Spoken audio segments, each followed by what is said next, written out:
Il va falloir faire preuve de beaucoup de pédagogie pour parler après Pape Malick Ndour. Vraiment, félicitations, Monsieur le ministre.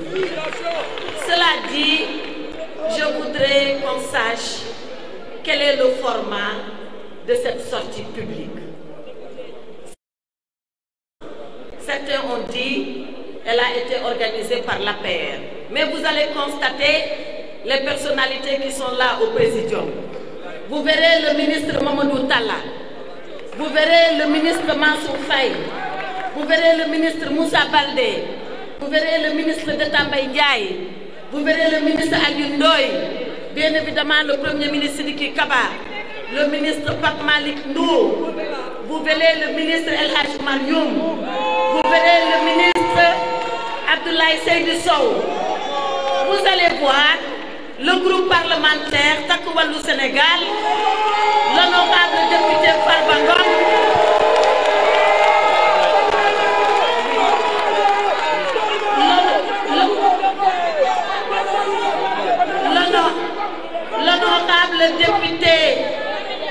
l'honorable député Abdou Mbow, et vous verrez, et vous verrez avec nous, et on me signale que le ministre d'État Augustin Tine est là, et on me signale que notre frère allié, le ministre d'État Babacar Gaye est là. Donc en réalité, le ministre Morgon est là, donc le ministre Biram Faye est là. Qu'est-ce que cela veut dire? Cela veut dire que c'est l'ensemble du gouvernement de Macky Sall qui fait face à la presse. Oui, le commissaire Keïta qui est là, effectivement, notre allié également. Donc vous verrez que c'est l'ensemble du gouvernement du président Macky Sall qui est là, que ce sont l'ensemble de ses alliés qui sont là, et c'est tous les Sénégalais de bonne volonté, qui sont soucieux de transparence, de clarté et de vérité qui sont là. Alors pourquoi nous sommes là? Nous sommes là parce que le gouvernement a commandité un audit des finances publiques à la Cour des comptes. Le rapport de la Cour des comptes, il est intitulé « Audit sur la situation des finances publiques, la gestion de 2019 à 2024 », c'est-à-dire toute la période du second et dernier quinquennat du président Macky Sall. Mais personne n'est contre que la Cour des comptes fasse cet exercice. Personne. Parce que nag bu ko kenn fàtte. Cour des comptes bu toogee ba agsi fii tey ba doon li mu doon am doole bu mu am sañ-sañ bu mu am président Macky Sall moo ko gën a samp dëgëral ko jox ko ay jumtuwaay ne ko ay te demal nga liggéey. Cette personne-là, c'est avait quelque chose à cacher, c'est avait quelque chose à faire qui n'est pas conforme avec les prescriptions édictées par la loi. Il n'allait pas mettre en place cet organe de contrôle des gestions successives de ces gouvernements successifs. Or, que nous dit ce rapport?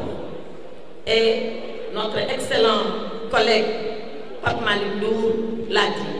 Ce rapport, nous le rejetons 3 fois. 3 fois nous rejetons ce rapport. Nous le rejetons d'abord sur la forme, nous le rejetons sur le fond et nous le rejetons sur la finalité. Comme par hasard, c'est 3 F qui se suivent, la forme, le fond et la finalité.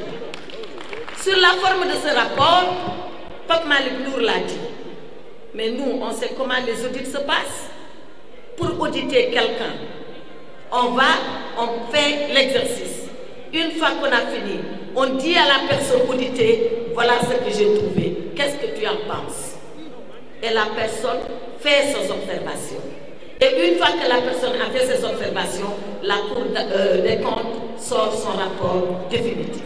Dans cette affaire, jamais, au grand jamais, les ministres des Finances du gouvernement de Macky Sall, Amadou Ba, Abdoulaye Daouda Diallo et Yarhamou Moustapha Ba, que Allah l'accueille au paradis, jamais on a dit à l'un quelconque d'entre eux, qu'est-ce que vous pensez de cela? Personne. On a fait comme si l'interlocuteur de la Cour des comptes, c'est toujours les services du ministère des Finances avec les nouvelles autorités politiques. Voyons.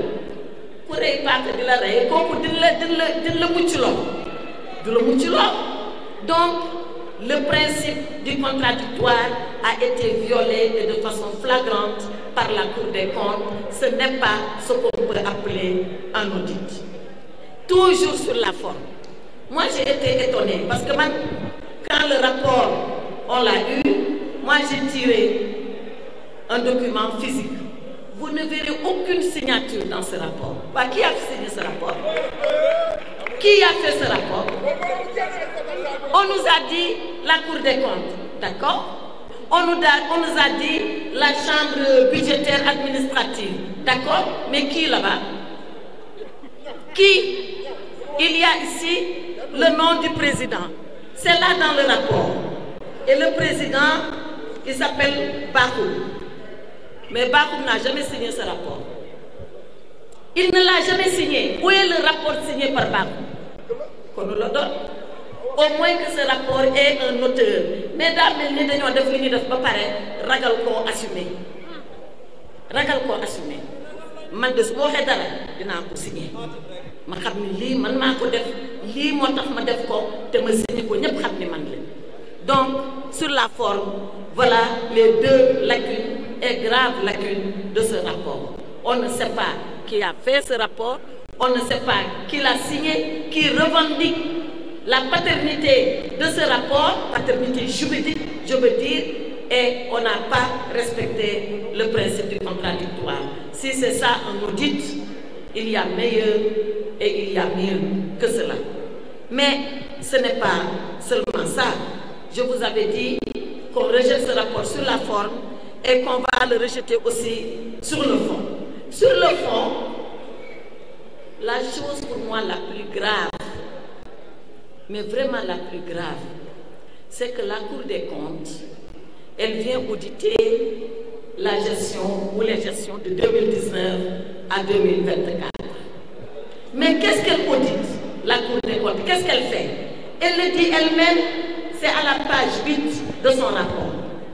La Cour des comptes dit, excusez-moi, je vais sortir la page 8. La Cour des comptes dit, objectif de l'audit. Qu'est-ce qu'elle veut faire? Elle dit, l'objectif général de l'audit est de s'assurer que le rapport produit par le gouvernement rend compte fidèlement de la situation budgétaire et financière de l'État de 2019 à 2024. Mais la Cour des comptes, de 2019 à 2023, mais elle a vu la situation budgétaire et financière de l'État elle-même. Donc elle est en train de faire un travail qu'elle a déjà fait dans le passé. Mais lu waral loolu lan moo xew ba muy dem di baamtuwaat liggéey boo xam ni moom defoon na ko ba arriver à des conclusions qui sont contraires. Personne ne comprend cela. Alors lu fi xew parce que le régime bi dafa changer. Et la Cour des comptes, en regardant les états financiers de 2019, 2020 2021, 2022, 2023, la Cour des comptes a tout certifié. Elle a certifié tous ces comptes-là. Et quand elle les certifie, elle nous dit que c'est conforme, que c'est bon, parce que le ministre Pape Malick Ndour a parlé de la loi de règlement. La loi de règlement, c'est quoi? La loi de règlement, c'est la loi qui donne quitus au gouvernement de sa gestion. Qui dit au gouvernement, voilà, on vous avait voté un budget en 2019, vous avez exécuté le budget en 2019, nous sommes 2020, nous analysons le budget tel qu'il a été exécuté, on trouve que tout est conforme. Cette loi-là, elle est votée par l'Assemblée nationale. Mais avant que l'Assemblée ne vote, il faut que la Cour des comptes certifie. Tant que la Cour des comptes ne certifie pas, l'Assemblée ne vote pas. Voilà, maintenant, c'est cette même Cour des comptes qui a accepté les comptes, qui les a déclarés sincères et vrais. C'est la même Cour des comptes qui revient faire un audit pour dire j'ai trouvé ceci, j'ai trouvé cela. Qu'est-ce qu'il faut penser de la Cour des comptes? C'est la raison pour laquelle Pape Malick Ndour a audité l'audit de la Cour des comptes. Parce que nag tey fu ñu toll nii ñoom ñi lañ war a auditer ñoom ñi nangu woon ba pare dellu weddi waat seen bopp ñoom dañoo weddi seen bopp tey. Mais la loi de règlement, qui peut aller au-dessus d'elle? Moi, la question juridique que je vous pose est qu'une fois que la loi de règlement est votée, est-ce qu'un audit peut revenir sur les dispositions de la loi de règlement? On connaît quand même la hiérarchie des normes. Une loi qui est votée, xanaa ñu abrogé comme ñoom abrogé moo xew nag lu ne ñoxal njaay ñu ne dañuy abrogé léegi est-ce que au Sénégal ils vont abroger les lois de règlement? Amul dara lu mu ne nekk ci kaw loi de règlement te loi de règlement yëpp Cour des comptes certifié na leen assemblée voté na leen ba mu des la celle de 2022 qui devait déposer qui avait été déposée en 2023 kon boog lan mooy wax ji c'est quoi le problème? Puisque la Cour des comptes a certifié, est-ce qu'elle est en capacité de revenir juridiquement, légalement sur des lois de règlement qui ont été votées? Voilà le problème de fond que pose ce rapport d'audit. Mais il y a d'autres questions de fond également qui font que nous, on s'arrête à comment la Cour des comptes a procédé. Allez aux pages 25 et aux pages 26 du rapport. Parce que ni ko Pape Malick waxee ñun chaque fois bu ñuy wax dara dañ si teg sa baaraam page 25 la Cour des comptes est en train de dire voilà des DAT que le Trésor public avait constitué. DAT, c'est des dépôts à terme. Et la Cour des comptes reproche au gouvernement d'avoir démobilisé ces DAT. Et il dit, ils ont utilisé l'argent. Mais comment ils ont utilisé l'argent? Où cet argent est passé? La Cour des comptes ne le dit pas. Dafa mel ni ñoom dañu ñëw tamaate dëmm te duñu wax affaire bi naka la demee ak fu mu jaar ak nu mu mel ba ngay mën duut baaraam nga tax kii dëmm. Mais ce n'est pas une façon de faire. Ce n'est pas une façon sérieuse de travailler. On a connu la Cour des comptes beaucoup plus rigoureuse que ce qui a été fait dans cette affaire. Beneen bi may wax Pape Malick wax na ko mooy quand la Cour des comptes fait comme si on a vendu les immeubles de l'État parce que jaay nañu immeuble État nit ñi xëy ñu rek wax ko dañ koo lire ci rapport bi à la page 26 la Cour des comptes dit on a procédé à la vente des immeubles. Mais tout le monde sait que cette vente-là ni ko Pape Malick waxee sotti ci la rek ak xaw ma ak def ci sotti ci la rek ak def ci mais c'est comme si tout ce qui a été fait dans le sens de jeter les gouvernements successifs du président Macky Sall à la vindicte populaire. Mais on n'acceptera pas d'être victime de ce jeu-là. Et c'est là où je voulais venir à la finalité. La finalité de ce rapport boo ko xoolee ba nga xoolaat ko nga càmbar ko ba nga càmbaraat ko benn rek la mooy di jéem a salir bilan président Macky Sall bilan boobu nag ñun ñi toog fii yépp ñoo ànd ak moom liggéey ko te duñu nangu mukk kuy salir bilan boobu duñ ko nangu ndax ñoom lu ñuy bañ ñoom dinañ ko gis de di xëy suba di gis bilan président Macky Sall di xëy suba di gis li fi président Macky Sall defoon di xëy suba di dugg ci BRT di xëy suba di dugg ci TER di xëy suba di jaar autoroute di xëy suba di dem aéroport di xëy suba di xëy suba di xëy suba loolu la ñu bañ loolu la yàlla dogal nag te kenn mënu ci dara moo tax ñu ne kon nag léegi foo làmb daj président Macky Sall ci Sénégal foo làmb daj ko léegi dañuy fexe nag ba loolu daj fi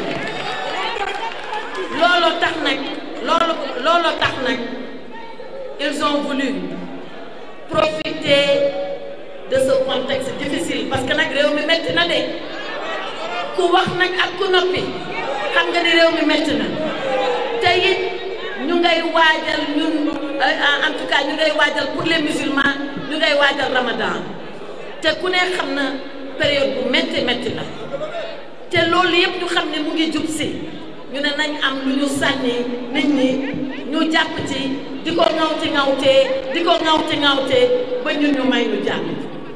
C'est en fait ça la finalité de ce rapport. Et voilà pourquoi ce rapport sort maintenant. Voilà même pourquoi il sort l'avant-veille où notre camarade, l'honorable Farba Ngom, est convoqué par le juge.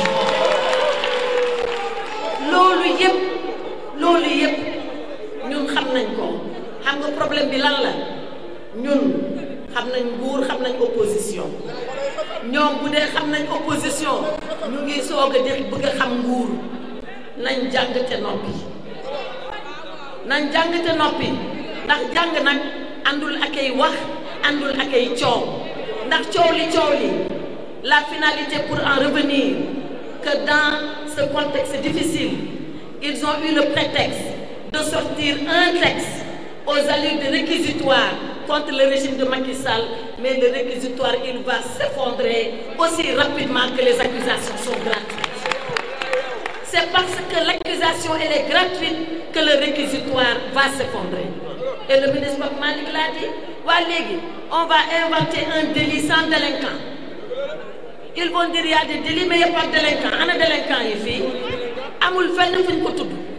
Donc loolu lañ bëgg indi fii ci Sénégal duñ ko mës a nangu. Maintenant quand même ce rapport a fait des dégâts. Il a fait des dégâts et il a fait des victimes. Les victimes nag du ñun donte am na fu ñuy bokkee ci victimes yi xam nga victime yi ñan lañu. La première victime c'est la Cour des comptes. Cour des comptes bi nga xam ni ak fi ñu ko tegoon ak ni ñu ko fonke woon ak ni ñu ko daan ormalee Cour des comptes musul génnee rapport bokk daan li sax da ngay lox parce que kenn musul xalaat di weddi li Cour des comptes wax bu leen tey bi Sénégal doone Sénégal ba léegi ñu teg rapport Cour des comptes publiquement ñu weddi lu Cour bind c'est la première fois dans l'histoire du Sénégal. Donc avec ce rapport la Cour des comptes s'est tiré une véritable balle dans le pied. Jamais waru woon def li. La deuxième victime c'est l'État du Sénégal, pauvre État du Sénégal ak ni ñu ko xamee woon avec ses hauts fonctionnaires qui sont des agents déterminés, courageux, dévoués. Ñoom xamuñu sax politique lu muy dox. Bu Senghor toogee ñu ànd ak moom liggéey bu Abdou Diouf ñëwee ñu ànd ak moom liggéey bu Ablaye Wade toogee ñu ànd ak moom liggéey bu Macky Sall nekkee ñu ànd ak moom liggéey ñu xaar ba léegi ñoom ci seen bopp ñuy bëgg administration di weddi boppam ñuy tuumal ay hauts fonctionnaires de l'État. Ça l'État va en payer le prix et il a commencé maa ngi leen déglu sànq ñu naan oui on a dit qu'on a dégradé la note du Sénégal ah kay. On l'a dégradé ñoom la léegi ñu ngi naan waaw waa FMI bu ñu ñëwee ba kiiwu juin bi bu ñu demee waxtaan ak ñoom mais ali kall gi ñoom la coow bi ñoom ñoo ko indi te ñëpp wax nañ ko xaalis daa bëggul coow te kii xaalisu alalu état la bu fekkoon ni sax am na lu fa xew bu fekkoon ni sax am na lu fa ñuul gouvernement bu responsable balaa wax day jëf ba pare régler ba pare defar ba pare génn nag ne aha man de fekkoon naa nangam ak nangam mais defaraat naa ko noonu lay gouvernement sérieux crédible noonu lay doxalee mais pas nii génn yuuxu man damaa defoon ne rapport bi bu génnee rek asamaan si dina mbàbb ci kaw suuf si tellement que ñu ngi ko doon wax ay bii rapport ana mu zéro la montagne a accouché d'une petite souris. C'est ça qui se passe avec ce rapport. Donc l'État va être victime en un certain sens. La troisième victime, qui est même la première victime, c'est le peuple sénégalais, pauvre peuple sénégalais, un peuple si digne, un peuple si courageux, un peuple qui s'est levé un matin du 24 mars, qui a dit, moi, peuple du Sénégal, j'ai décidé de confier mon sort à ce régime. Et voilà à peine 10 mois où est-ce que nous en sommes. 10 mois, voilà où est-ce que nous en sommes. Et je ne le souhaite pas. Je souhaite qu'il rectifie pendant qu'il est encore temps de pouvoir rectifier. Mais lii xeeñul neex de lii nii xeeñul neex et on ne sait pas où est-ce qu'on va aller avec ça. Et quand je pense au peuple sénégalais, il y a une image qui me vient à l'esprit, Monsieur le Premier ministre. Monsieur le Premier ministre, il y a un écrivain qui s'appelle Samuel Beckett, qui est un Irlandais et qui a écrit une œuvre reconnue mondialement comme étant une grande œuvre. Ce livre-là s'appelle En attendant Godot. En attendant Godot. Waaw kuy Godot?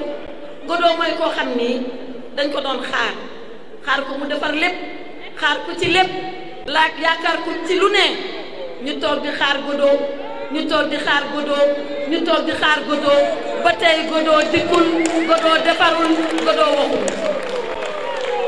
Donc ce gouvernement-là, c'est en attendant Godot.